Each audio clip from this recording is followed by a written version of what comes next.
Hello everyone. हम लोग जैसे कि सीआरपीसी के कई चैप्टर्स कंप्लीट कर चुके हैं। चैप्टर 5 में हम लोग 54A तक के कंप्लीट कर चुके हैं। आज हम लोगों को 55 से पढ़ना है और यहाँ पे और भी सब्जेक्ट्स को पढ़ाया जाएगा, तो आप ज़रूर देखिएगा। और जो बेसिक नॉलेज है जैसे कि जो सिर्फ लॉ स्टूडेंट के साथ साथ और भी बच्चे देख सके और भी लोग देख सके, वो भी इधर बताया जाएगा। अगर किसी भी टाइप की क्वेरी हो तो आप हम लोगों से आप कमेंट भी कर सकते हो, इंस्टाग्राम पर भी जुड़ सकते हो। डिस्क्रिप्शन पे लिंक दे देंगे और टेलीग्राम है, फेसबुक भी है, ठीक है। तो हम लोग सेक्शन स्टार्ट करते हैं। सेक्शन 55 पहला बोलता है procedure when police officer depute subordinate to arrest without warrant, ठीक है। अगर इसको पढ़िएगा, पहले लिखा हुआ है when any officer in charge of a police station और any police officer making an investigation under, अगर कोई भी पुलिस ऑफिसर इन्वेस्टिगेशन कर रहा है चैप्टर 12 के अंदर, हम लोग चैप्टर 12 आगे पढ़ेंगे, ठीक है। जो भी इंक्वायरी कर रहा है, मान के चलिए इनको अरेस्ट करने के लिए बोला गया है। इन्होंने क्या किया, अपने सबऑर्डिनेट को ट्रांसफ़र कर दिया। तो यही दिया है कि ये police officer depute subordinate to arrest without warrant, वो भी विदाउट वारंट अरेस्ट करने के लिए।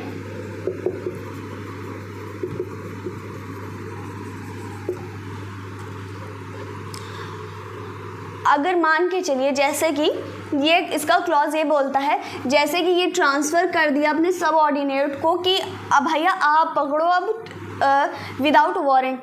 तो जो सेक्शन 41 अगर आपको याद होगा, अगर आपने प्रीवियस वीडियोस देखे हैं तो उसमें हम लोगों ने बताया था पुलिस ऑफिसर को विदाउट वारंट अरेस्ट करने के लिए कुछ पास मिलती हैं। तो वो जो भी पावर है, जैसे कि अब उन्होंने इनको ट्रांसफ़र कर दिया, तो क्वेश्चन दिमाग में ये आता है, तो क्या जो भी पावर इनके पास थी क्या इनके पास होगी? तो बिल्कुल होगी। जो भी 41 की पावर मिलती है वो सब इस जो सबऑर्डिनेट को ट्रांसफ़र किया गया है जिस पर्सन को, उसके पास सारी पावर्स होंगी। और जब ट्रांसफ़र किया जाएगा उसे राइटिंग में दिया जाएगा, ठीक।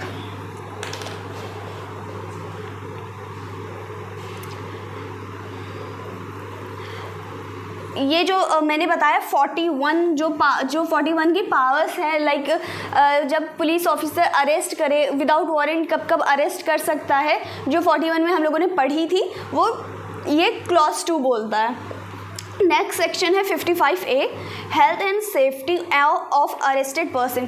तो अगर मान के चलिए किसी भी पर्सन को अरेस्ट किया गया है तो उसको ऐसा तो है नहीं कि उसको खाना नहीं दिया जाएगा या उसको पानी नहीं दिया जाएगा, तो उसकी हेल्थ और सेफ्टी का भी ध्यान रखा जाएगा। सिंपल यही बोलता है इसमें। नेक्स्ट सेक्शन है 56 person arrested to be taken before magistrate और officer in charge of police station. इसमें बोलता है जब किसी भी पर्सन को अरेस्ट किया गया है, जल्दी से जल्दी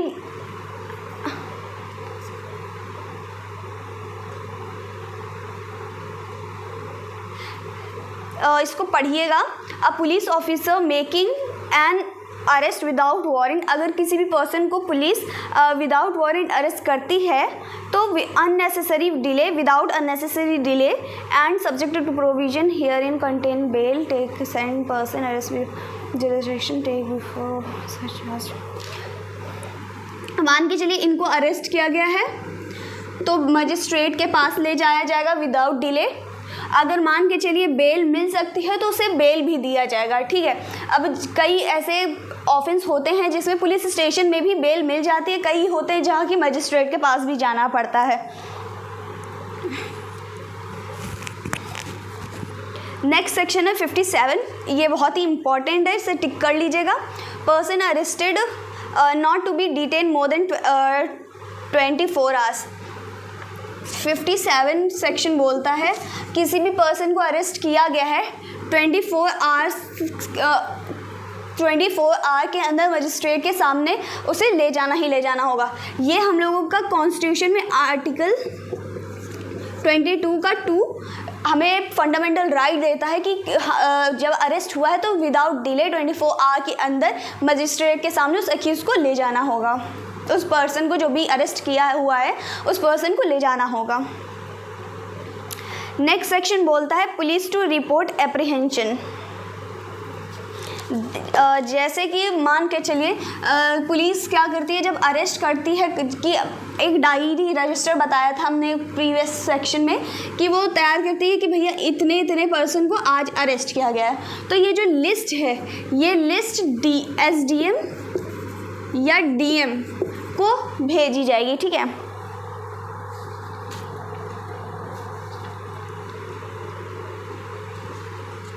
नेक्स्ट सेक्शन है discharge of person apprehended.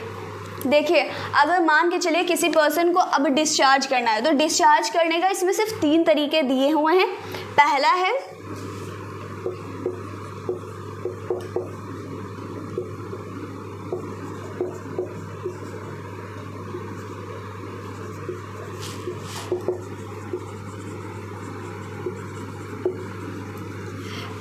Bell के थ्रू, हम मतलब कि जो पर्सन अरेस्ट हुआ है वो बेल के थ्रू रिलीज़ हो सकता है।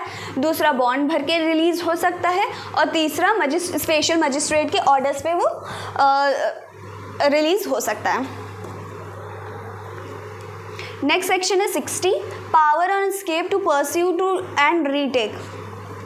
जैसे कि मान के चलिए अब हम किसी पर्सन को पुलिस ने अरेस्ट किया, अब वो किसी काम में बिजी हो गई तो वो भागने लगा, तो पुलिस रीजनेबल फोर्स यूज़ करके उस पर्सन को रीटेक यानी उसे दोबारा पकड़ सकती है, ठीक है।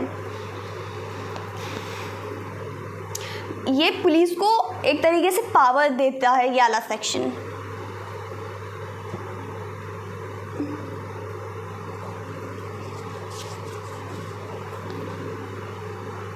और इसका क्लॉज 2 पढ़िएगा, लिखा है the provision of section 47 shall be apply to arrest सब। मान के चलिए देखिए जैसे सब क्लॉज 2 बोलता है कि पर्सन ये हैं भाग गए थे, पहला बोलता है कि पुलिस को रीटेक करने की पावर है, ठीक। सेकंड बोलता है अगर मान के चलिए जो 47 सेक्शन में हम लोगों ने पढ़ा था कि सर्च कैसे कर सकते हैं ना, वही पढ़ा था कि भाई अगर मान के चलिए इस बिल्डिंग में पुलिस को लगता है कि हाँ यहाँ पे ये पर्सन छुपा हुआ है तो मैं यहाँ पे जा करके पकड़ सकता हूँ, पर ये रीज़नेबल लगे। पता चले कोई भी आकर के कह देगा किसी को परेशान करना हो तो इस तरह नहीं कर सकते हैं। तो 47 की पास यूज़ करके वो सर्च भी कर सकता है कहीं पर जाके, ठीक है। नेक्स्ट सेक्शन है 60A। इस चैप्टर का चैप्टर 5 का लास्ट सेक्शन है 60A, जो कि 2009 में जोड़ा गया था। 60A 2009 में इम्पॉर्टेंट है, नोट कर लीजिएगा। लिखा है no arrest shall be made except according with the provision of this code any law time being force. देखिए हम लोगों ने अरेस्ट के लिए कई प्रोसीजर्स पढ़े हैं, जैसे कि मान के चले किसी की कंप्लेंट आई, किसी के लिए FIR कराई गई है, पुलिस को रीज़नेबल बिलीफ होगा तो ही वो पकड़ेगी। पता चले कि कोई अपनी दुश्मनी निकालने के लिए आ गया, भाई इनकी FIR करिए, इन्होंने ऐसा ऐसा कर दिया है, तो ऐसे में तो पुलिस नहीं पकड़ेगी ना। साफ लिखा है रीज़नेबल बिलीव होना चाहिए, क्रेडिबिलिटी होनी चाहिए कि भैया हाँ ये हो सकता है कि ऐसा किया हो, तभी वो पकड़ेगी। और जैसे कि मजिस्ट्रेट के सामने ले जाना है, एग्जामिनेशन कराना है, कई ऐसे प्रोसीजर हैं जो कि स्ट्रिक्टली अरेस्ट करने के टाइम जो भी ड्रेस होनी चाहिए पुलिस की, पुलिस ऑफिसर जो भी अरेस्ट करना है उसकी ड्रेस होना चाहिए, नेम बैच होना चाहिए, किस लिए आए हैं अरेस्ट करने उसका ग्राउंड बताना चाहिए। ऐसे जो भी प्रोसीजर्स है उनको स्ट्रिक्टली फॉलो करा जाएगा तभी अरेस्ट किया जाएगा। चैप्टर 5 में इतना ही है। नेक्स्ट हम लोग अगले वीडियो में पढ़ेंगे चैप्टर 6 से, जो कि है प्रोसेस टू कंपेल अपीयरेंस, ठीक है। तो अगर आपको किसी भी टाइप का डाउट हो आप कमेंट करिएगा, और जैसे कि फेसबुक, इंस्टाग्राम और टेलीग्राम पे भी जुड़ सकते हैं। आपको ये लेक्चर कैसा लगा कमेंट करिएगा। Thank you.